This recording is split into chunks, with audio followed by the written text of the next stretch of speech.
Well, you won't see a group like this again until the Sochi Olympics. These are some of Canada's top athletes, brought together a few months ago by B210. It's the private sector program that helped fuel the Vancouver success.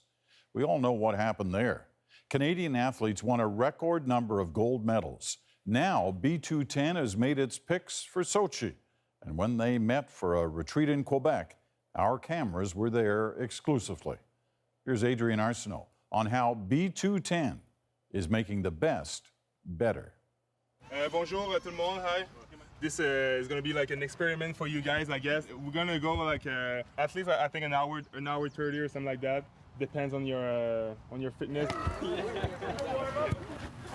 That's it, get used to it.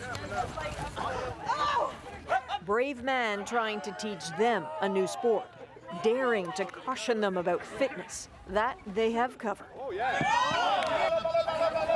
Just a blur of bodies if you look fast, but slow the whole thing down, you'll see this is a field of Olympic dreams. 16 of Canada's top winter athletes, the soon-to-be Sochi stars.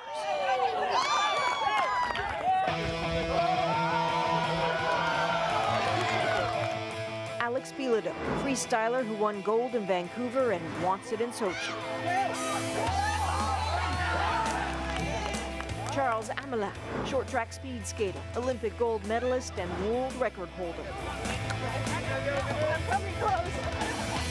TURSKT, X Games superstar, tapped to medal in slopestyle skiing. Getting the picture? There's Patrick Chan, 3 times world champion figure skater. Eric Gay, one of Canada's most decorated alpine skiers with an eye on the podium. And Christine Nesbitt, long track speed skater with a Vancouver gold and giant ambitions. Athletes who don't ever hold back.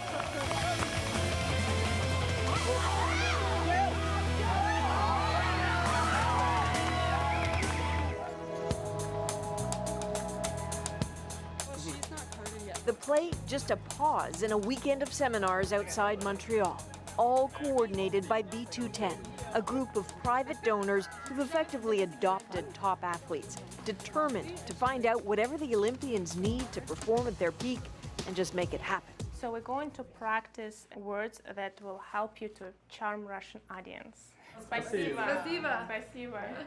The next one is, it's счастлив, happy. I'm happy. Yeah, счастлив быть здесь. Sometimes it's light touches. The briefest of Russian immersion courses to smoothen Sochi. Very good. Yeah.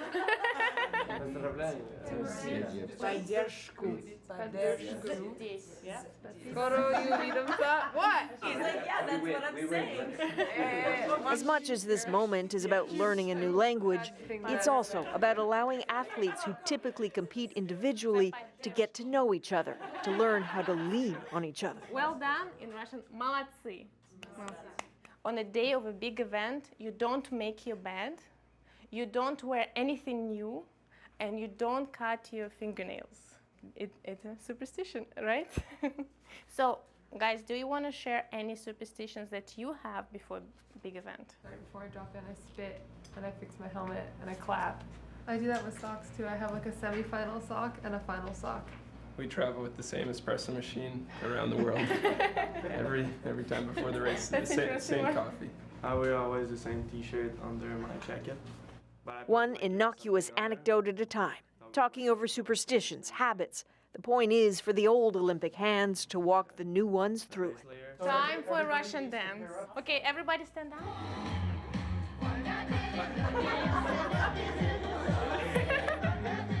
It's not always as goofy as it seems. And we go. Yeah,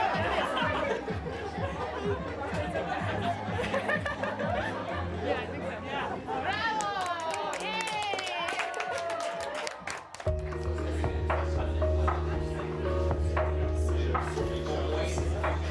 The key objective here for B210 seems to be control everything that can be controlled in an athlete's high-pressure world. In other words, take all the excuses away. It is that simple and that difficult.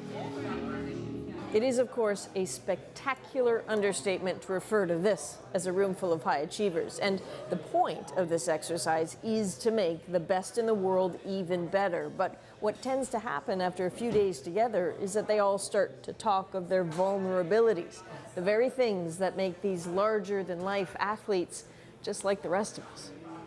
There are times when I've been like, it's so hard for me. But it's like, yeah, it is hard to handle pressure, but I shouldn't be playing the victim card. Like, how do I make myself like rise to the occasion? Because I am so lucky to be where I am, and I've worked really hard for it, but it's like, I shouldn't be saying, woe is me, you know? Few are harder on themselves than gold medal speed skater Christine NESBITT, driven to distraction by a need for perfection and by the business of sport. That baffles her. Hallway huddles. Like a lot of athletes, NESBITT can handle competing, but keeping track of taxes and finances is proving a time-consuming drain. Christine desperately needs help. Okay. Needs a trust. And it's one of those things that when I think about it, it stresses me out like crazy, so I just push it off even more. And then of course, it only makes it worse. We're going to talk about. And there's the red flag. Any kind of stressor can affect performance. And it's changing all the time. So B210 kicks in to work through taxes and business plans with the athletes. Just take the stressors away. Like bank transfer, you lose with currency and they get you with the taxing there. Yeah. So you're like, holy shit, I won the World Cup and I end up with like $4,000. I'm like, what? Should you also just have a business Athletes whose card? payouts can be paltry or dizzyingly good, if only briefly. Managing it is often beyond the reach of families who've already given everything to their talented kids. So some quick tips and solid contacts to take the pressure away. It's hard to know if they realize how lucky they are to have this kind of help. How worried are you about the rest of the stuff in their world?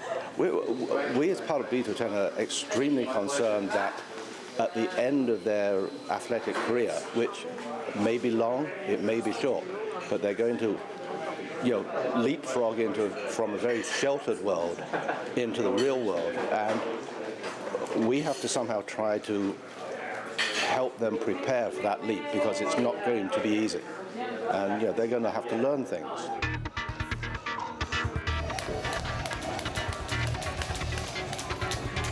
A weekend of pushing their minds and emotions, and in their breaks, back to pushing their bodies. This is their comfort zone, and trading techniques here, not a problem. Slowly, trading insecurities gets easier too. You'd think Charles Hamelin wouldn't have anything to learn at this point. Sochi will be his third Olympics. He has medals in every color, the rings literally etched into him. And yet, there are issues, tiny details he compulsively has to sort before every race. Like where and how does he warm up? And then if there's too much people in the room, where you're gonna go? In the stands? If it's too cold in the ring, so all the thing I try to figure it out, like just to make sure that when the competition arrive, I'm not stressed about a situation. I'm always in control of what I can control, and I want to go on the ice and be able to think of nothing and make my race. So that's something you got to work on, eh? Is to sort of not be stressed by the logistics of. Yeah, it's a big thing because sometimes people are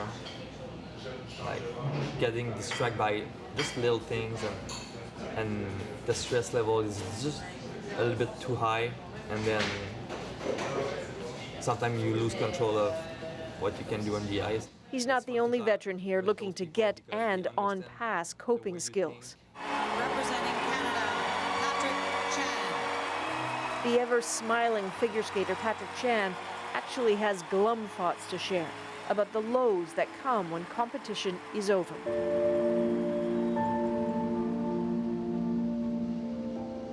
Can't really blame him. In Vancouver, the whole country expected him to win a medal, and he placed 5th. He doesn't often talk about how bad that time was, but somehow here, with the others, it feels safe enough to open up.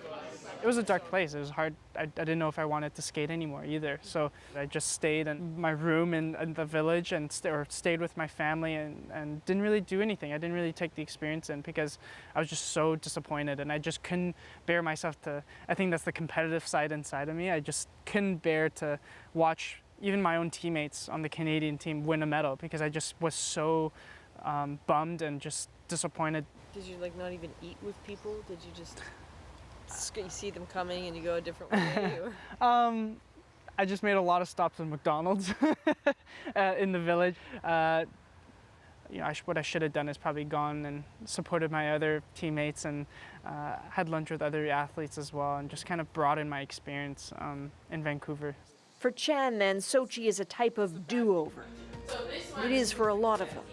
The door gets closed for some of the more personal revelations about coping with panic or depression or with the nation's expectations. But it swings wide open for one of the more awkward conversations, the chat for first-timers about mom and dad and friends and all that support that doesn't always help. Family is so important, right? They've supported you through like your whole Olympic journey, and then you get to the Olympics and they don't even really get to hang out with you. It's a delicate subject, like, you know. It's their games too, but it's not, you know. They will sometimes be great ally, and some parents are, but some people are destructive. Very delicate thing, and you got to manage it and be proactive. They think they're doing something really positive, but it's actually creating a stress. This wouldn't be the first time we've spoken to a parent, and we can say things to parents that are difficult for their child to say to them. And I remember my parents asking me, what should we do? Should we like get tickets to the Olympics? And I was like, I don't know. They're gonna ask you questions that you don't have answers to, and nor do you need to have answers to, like where should I stay and how much are tickets and like whatever. You can find that on the internet, you know? It's not your job. Your job is to do your sport really well. When I go in the gym, I leave my cell phone in the locker room. You'll figure out whether you can censor yourself. Yeah. I mean, Helen needed to censor herself, and she realized she couldn't, so she got her sister to censor herself. And if you've seen Helen with social media, she's on a lot. But it's a distraction, and it takes you away from your purpose. You have to make the choice. The advice? Disable Facebook and Twitter apps on their phones during the games so over-enthusiastic friends or overly aggressive fans can't intrude on their concentration. Again, it's about doing anything possible to make conditions as ideal as possible come competition. Listening in, B210 benefactor Andre Desmarais, one of those who just makes whatever these athletes need happen. Therapist, new gear, even smart tax advice. When you talk to a number of the athletes, for them it felt a bit like walking into a fairy godmother. And a couple of them said that they had to ask themselves, wait a minute, what do they want from me? Can you understand where they're coming from? I understand the question. I mean, no, they shouldn't feel that way. I can see why some of them might say, hey, what's the hook here? There is no hook. The point is that the hook is that you do as well as you can, and every medal that is won is B210's, great sort of thank you, if you want, that they can give to the organization, and that's more than enough. They are good, quite probably the best in the world at what they do. But they're also young, also always aware of the hopes of a medal-hungry Canada, that victories will belong to the whole country and losses may feel like theirs alone. It's a lot to handle. Any chance to learn how to handle it together, so much better. Adrienne Arsenault, CBC News, MONT-TREMBLANT.